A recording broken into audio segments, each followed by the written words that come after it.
तीन सीक्वेंस दी गई हैं एन, बीएन और सीएन, और यहाँ पर कुछ बीएन और सीएन पर कंडीशन है, यानी कि बीएन जो है उसके टर्म्स आ रहे हैं ए टू एन टाइप से, और सीएन की जो टर्म है वो A two N plus one type से आ रही हैं।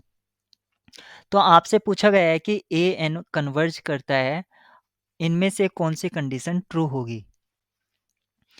अगर ए एन कन्वर्ज करता है, इसका मतलब एक सीक्वेंस ए एन को हम मान लेते हैं उसके टर्म्स जैसे A one, A two, A three, और ये इसी तरह चल रही है ए एन। अगर ये सीक्वेंस कन्वर्जेंट है तो हम इसकी कोई भी सब सीक्वेंस बनाएं वो सारी की सारी कन्वर्जेंट होंगी।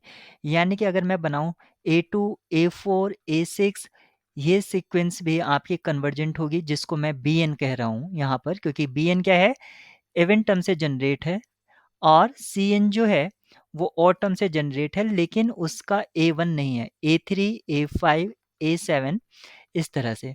तो मैंने फर्स्ट टर्म को डिलीट कर दिया। डिलीट करने से किसी भी सीक्वेंस से सब सीक्वेंस की कन्वर्जेंस पर कोई भी फर्क नहीं पड़ता है।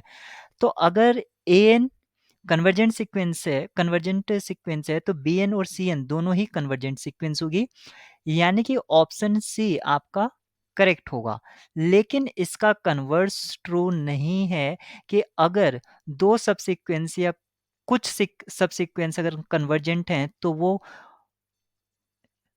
सीक्वेंस के कन्वर्जेंस को इम्प्लाई कर सकती है, ऐसा जरूरी नहीं है। मान लेते हैं ए एन जो है वो इस तरह से एक सीक्वेंस है 1 - 1 1 - 1 इस तरह से चल रही है, और बी एन को हम मान लेते हैं -1 - 1 इसी तरह से मान लिया, और सी एन को हम मान लेते हैं 1 1 1। ये एक कांस्टेंट सीक्वेंस है, दोनों कन्वर्जेंट हैं, लेकिन ये इम्प्लाई नहीं कर रहे हैं कि ए एन कन्वर्जेंट है।